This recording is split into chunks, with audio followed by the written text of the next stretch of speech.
Well, Israel, it has been a whirlwind ride to the top for you, and you've achieved champion status in very quick order. Give me an idea what the emotion is like for you right now to get this done. Emotions. I displayed a lot of it in the octagon after the fight, during the fight. What it's like. It just feels right. I mean, like I said, I'm making a documentary, so that fifth round, if I got that finish, that would have been sick. But it is what it is, as Bless would say. So, yeah, that was cool. I don't like to fight like that often, but you need those. You need those so you can know you can go to that place. Even at the end of the fourth round, Eugene said, go to that place. Because I've been there before in trainings when it's put on you by 6, 7, 8 guys. And I knew if they couldn't break me, one man couldn't break me. And he's one tough man. It was a phenomenal fight, and you were definitely tested and proved your worth in there tonight. What were you feeling physically, thinking mentally as this fight was unfolding? I mean, did you expect to be drawn into that kind of battle? Did you feel that he was going to be able to test you that way, or was it shocking to you a little bit to get pushed like this? It wasn't shocking. I didn't expect for him to take me there, but I was ready for it. I'm always, and I just knew it. Look, I'm ready for 5 rounds. I just want to keep touching him. I didn't like the fact that he was able to jab me so much, but it's because he rocked me early. And that kind of just got my footwork all over the place, so I wasn't able to set my kicks up the way I already planned, because I had some shit for him. But he caught me early and had me worried a little bit. But I just adjusted, and I was cool. And then I caught him back, and I could see that I was able to start to touch him a little bit more, because when you get rocked, like a video game, it takes away some of your XP or your life points. So, yeah, I wasn't expecting it, but I was ready for it. We know Whittaker's going to be next, and Dana just said it's going to be in Australia. Give us an idea how that makes you feel, and when do you think you'll be ready to fight again? And obviously, you suffered some damage tonight. I got some Botox, but it could be in Australia, but Auckland I think is a viable option as well, and we can push back and forth. Excuse me. Because he is a born Kiwi boy. He's a Muslim. He's representing Australia. But when I'll be ready again, he says August. I say let me go shower first. I like my showers after a fight because, like I said, this is where I get my alone time, and I get to be alone with my thoughts and really soak everything in. And I've got a bigger shower this time because I got the suite, so I can actually lie down and just meditate and think about everything that's just transpired. And yeah, we'll go from there. So right now, everything's still fresh. I want to be able to just, I don't know, close my mouth properly, and then we'll see. And last thing for me, of course, you should enjoy the night and get ready for Rob, but John Jones has been kind of coming at you the last couple days. This is about me. This moment right now is about me and what me and Calvin did tonight. None of that. I will address that another time, but right now, tonight, it's about me. Fair enough. Thanks, Izzy.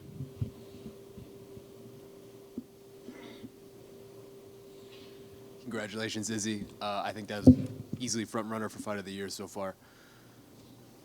When in that fourth round, it appears that he hurt you a little bit. Were you in danger in that fourth round? Were you hurt? I was. One thing, he took my feet from under me because I tripped over myself, but my knees were still there. In hindsight, I know later on I'll be glad I went through this because I know why people break. I know why people get wilted, and a lot of people they're weak mentally. When it gets to that point, they want a way out, and I've done it to many people before. I've done it to many men, so I could see he was trying to do that to me, and then he couldn't, so he started to get discouraged. And I adjusted my game. I adjusted my shots. I was throwing straight shots at first, and then I started to curve it and get behind his guard. And my kicks, I wasn't able to set up. I don't know if I heard it because my foot's hurting right now, but I wasn't able to set them up like I'd like to because I had some shit for him with the feet. But my boxing was nice, though, and I was still able to hurt him. I mean, he rocked me once, dropped me once. I rocked him a few times, and I dropped him 4 times. So, and that was some movie-type shit, man. Come on. Overcoming adversity in the beginning, and then the end of the fight, 5th round, I rocked him how many times, and I'm just trying to finish the fight. I was going for it. That reminded me of one of the circuits we have at the gym called Spider, and the last round is actually that. We're on top of someone, punching them. So I passed the guard, and I just started throwing bombs on him. I got a clean elbow in, and I could hear, stop the fight. So I just kept on throwing, and I didn't care. I wanted to finish him because I was willing to die, so I was also willing to kill. Yeah, I mean, it was an absolute war of attrition. What are those moments like when you're inside those moments where you guys are just going at it absolutely crazy? Like you said, you're willing to die in there. What is that moment actually like when you're the one in there? It's hard to explain. Only those who dare, like, put themselves out there like we do will ever experience anything like that. And just in those moments, like I said, I could see why people wilt. And even Eugene told me, you can see on the embedded, he's a guy you just have to break him down. You're not going to get him out of there with one shot, Eugene said. You just have to break him down. And I was, the leg kicks were paying off, slowing him down. My oblique kicks they're working a little bit. But yeah, he blocked all my head kicks, I think. I can't remember. I'll have to have a look at the fight again. But those moments in there, yeah, I can see why people wilt, but I'm not one to quit. I'm strong mentally. I'm bulletproof in the brain. And I'm fucked in the head a little bit. So I just knew you're not going to break me because I've had 8 guys, 10 guys. I was going to say run a train, but in a different way. On me in training. And I'm like, if they can't break me, one man can't break me. And he's a tough one hell of a man. You know, you talked a lot about after the Anderson Silva fight, about what you learned in that fight, and really just mentally, like sort of the switch that you learned and it flipped in there. What did you learn from this fight and going through an experience like that? Did you learn anything about yourself, I guess? So I think it was 116, Abu Dhabi. No, that was 112. 116 with Chael Sonnen. Was it 116 or 118? One of them. Thank you. Yeah, Esther. It was 117 with Chael Sonnen that he overcame adversity and submitted him with a triangle in the 5th round. That's some movie style shit. That's some legendary shit. And I'm doing that. I did that tonight, overcoming adversity. And what was the question again? Sorry. What did I learn? What did I learn? That's right. Yeah. So I take something away from that fight. You can't do that in training because you don't get paid in training. But I take something away from that fight. I can feel myself leveling up already, like a lot. I know he can't break me. I don't think I broke him, but I did a good job of chopping him up and dropping him a few times, more than a few times. And I'm just like, you know me, I gotta take my shower first, build my own thoughts and know what I really think, because everything's still kind of fresh. But I know for a fact I'm the best in the world. I've said this before over and over and over and over again until it's just tiring. I said it before I even got in the UFC. I feel like the best. I know I'm the best, but no one's listening, and I didn't care. Fuck the rest. I just had to do me. So, again, what are they gonna say now? Wait till he fights. Wait till he fights. And go on their fucking phones and talk shit. And some of you might as well. But hey, guess what? I'm proving myself right. I don't have to prove you wrong. I'm proving myself right every fucking time. My last question. A fight like tonight, it's a star-making type of performance. I'm just curious, how big do you think the Robert Whittaker fight can be? One of the biggest sporting events in Australasian history, in Oceanic history. And look, he's injury prone. That's the problem. I don't know what they're doing over there at their trainings or whatever, but I mean, even that triangle, I had that triangle nicely tight, but I had to sweep him because I hurt my knee during the camp, and I don't always talk shit about, like what I did, because everyone goes in there banged up. He was probably banged up going into that fight as well with something, but as he was trying to escape, it was tight, and I locked it in. Then, oh, fuck, it just started to hurt me a little bit, so I swept him, and I was trying to drop some bows, because we in the ATL. But then, yeah, he got out, and I stuffed his head and got back up, and I just kept on pushing. And I just knew that 5th round, man, I found something deep. I found like another level. I've been there in training before, but I found another level of just that darkness. And Brad Riddell, he won as well over the weekend in a show in Auckland. But whenever we're training, he says, go numb. He just says, go numb. Embrace the darkness. Embrace the darkness. Make it your friend. And that's what I was thinking. And I just like, we're going to die right here, you and me. yeah, I mean, it's kind of scary to say, but I was willing. I was like, look, if he takes me out, he takes me out, but I'm willing to die right here. So, yeah, all those people saying I can't take a shot, fuck. I mean, come on. He couldn't even put me away. But he's a tough dude, and I don't think he's been dropped that many times in a fight before. Yeah, so, yeah, first time for everything. Yeah, last time. Israel, first of all, I want to say thank you, man, because you guys leave everything in that fight, and that was an awesome fight. And do you think we're going to see a second fight between you and Calvin? I think so. At some point, he's a tough guy. Like afterwards, when I was on top of him, I was throwing bows. Like he sat up, and then we looked at each other like, fuck. It was cool. Like we knew what we did. We knew what we shared in that space, and it was special. And these are legendary moments, man. Legendary moments in time and history. And I'm so grateful to be a part of it. Imagine being me. You know, I posted something today from 1st June 2012 when I was just wearing one of my friends' UFC gloves they bought, and I posted it up. I can't remember what the caption said, but I always just knew I was gonna get to this point and dominate and do what I'm doing now. All this shit I've prepped for. So for me, it's cool. And I think Calvin, eventually, he's going to climb the ranks again, and I'll have to defend my belt against him.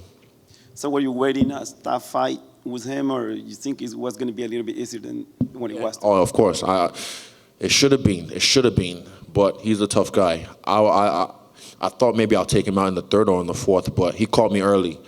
I have to watch the tape again and just know how he caught me. But he caught me early, and that took my XP points down a bit, but I dropped him as well and took his XP point down as well. So I started to accumulate and listen to my corner and listen to what they were saying, you know, finding the shots at different levels, and yeah, fuck, we got it done. Izzy, how bad was the injury? Was there any risk of not being able to make it tonight? Not really. It was what do they call it? Fuck, I can't remember, boy. It was like a tear somewhere in my left knee this time. Not like New York, that was in my right knee.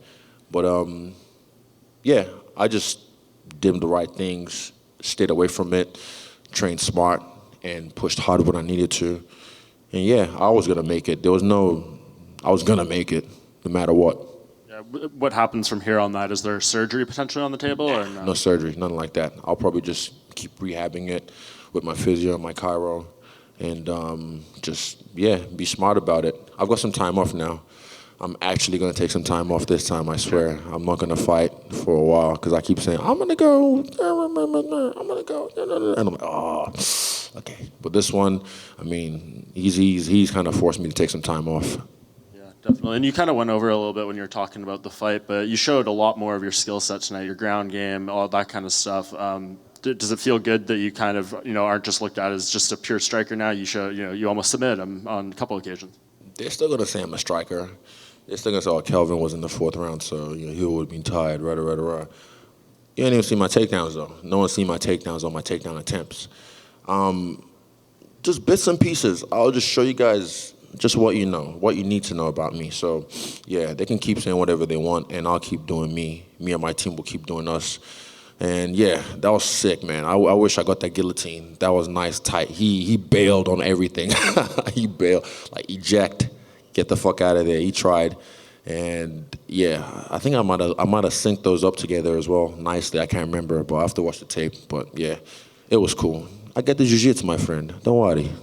And a couple more. I saw the photo from Backstage of you and Kamaru Usman holding your belts together. What did that moment mean to you? What did he say to you after the fight? We're just chopping it up in pidgin English.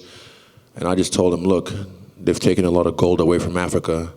It's time we take gold back to Africa. So we're going to take these golds back to Nigeria and flex on them, let people know we out here.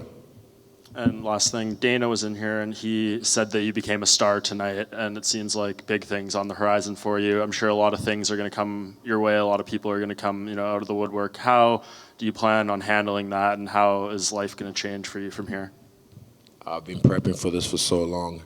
They've been waiting in the wings, all the snakes, all the vultures, and it'll be no different. I mean, it'll be no different. They stay waiting. They're like, oh, okay, what can we get from him? Look, I don't mind being used, you know. I just don't want to be misused or abused. Because if you can't be used, then you're useless. So if someone wants to come through and make some work, then bring something to the table that's substantial, and then we can work.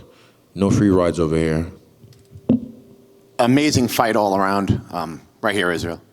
Amazing fight and just incredible performance. Unbelievable to see 5 rounds with you guys. But I really thought it was impressive that, again, with the takedown defense, but even when you got taken down, the way you stood up, then the triangle, and then, like you said, stopping the takedown, going for the guillotine. What do you credit to that? Because obviously, you know, that's really impressive to get a guy like Gastelum to take you down and you pop right back up. And how do you think that affected the fight from there? Full credit to Andre Paulette. Andre Paulette's my wrestling coach, and he's just, sup, bruh? he's the guy. Like, without him, my wrestling would be shit, you know? And the difference between him and other wrestling coaches is he actually fights. So he knows what to look for. And we're hacking the game in the grappling department. And Eugene as well, our 10 a.m. squad. Like, we're actually, I kept on telling him for months, like, teach me how to guillotine. This is like last year, like early, like I've got the arms for it. Whatever, because he just knows me. Like, sometimes I get crazy with certain things, but when it was time, which is this year, over the last 2 months, we've been going over the front headlock position and other things. There was even one point I was gonna go for that DOS, but I knew he would yell at me. I knew he would be like, fuck, because he was slippery, and that's when I had the front headlock position. I thought about it, but thing is, when I think about it, don't do it. Just go, like that elbow. I didn't think about it, you just flow. But I credit it to all my team. Like, literally, we've done the work behind the scenes and no one ever sees it. A lot of stuff that no one ever sees, you know. Even Twist, my trainer, my boxing trainers, his mom passed away a week ago, and I told him, like, look, I know, you know, you don't have to be here. He's like, no, I want to. And he said his mom would have wanted him to be here as well. So I appreciated him coming to share this moment with me, you know, with us as a team. And I know you gave respect to Gastelum, said that he surprised you with his jab. Anything else that really surprised you with him? And is there anything that you're taking away that you're really happy about other than the title as far as your performance tonight? Because I know you were a little hard on yourself at first, kind of picking away at some of the things that Gastelum was able to do. But what would you be most proud of walking away from that fight tonight? My will, my heart, my ability to, like, adjust on the fly and listen to my coaches, to actually listen. Because a lot of people, like I said, I can see why they break when they're in there under pressure from someone like him or someone else. Because they see, oh, fuck, they're weak mentally, so they don't want to be there. And I've done this to people. I did it to Rob Wilkinson. I did it to Brunson as well. Because I can just tell they don't want to be there. They want out. So you have to give them a way out, but not me. I was talking to myself. It was weird, like I was in a third-person mode and I could see. I was like, okay. I don't want to say what I said to myself, but after the 4th round, before the 5th round, I kept on saying, Ayabiekun. And in Yoruba, that means heart of a lion. And I looked across the cage from him and the octagon. I was like, you and me, like, we're going to die right here. One of us. And I want to watch that 5th round again because that's some movie type shit. That's some, like Dana said, Stars Born again. Israel, Izzy, you said the biggest fight of your life was against Anderson Silva. After going to war with Calvin and having those 5 rounds and touching that gold strap, have you changed your mind?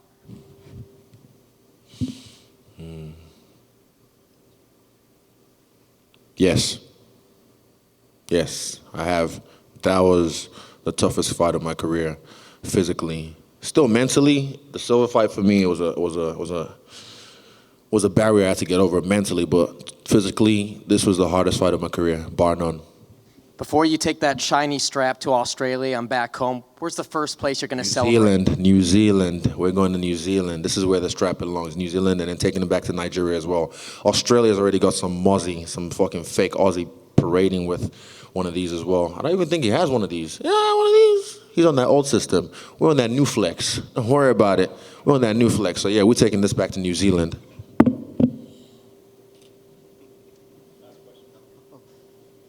Hey, Israel. First of all, just thanks, because that fight was amazing. Thank you. Been asking all the fighters. Tomorrow is the season premiere of the final season of Game of Thrones. Are you a fan? And if so, who do you think sits on the Iron Throne at the end of things? I've never seen an episode of Game of Thrones. 2 for 2. Devastating. But if someone can tell me in New Zealand, because we don't have like the streaming service you guys have for HBO or whatever it is over there, but if someone in New Zealand can just like plug me up, I just got a whole entertainment system in my house, like 4K projector. My brother, shout out to my brother David, he hooked that all up. But yeah, literally, if someone can like plug me up all the seasons, all the episodes in 4K, I'll be willing to watch it. And I'll still disregard the season. I'll catch up anyway, but I don't know, there's dragons, eggs, and Jon Snow, I heard, and shame, Jeff, shame. Everyone, shame Jeff, shame. It's an inside joke. But yeah, I know the memes and stuff, but yeah, I'd like to get into it. I just been busy, you know, running shit. Thanks. Thanks, you guys. I appreciate you, and yeah. Yay, I did it.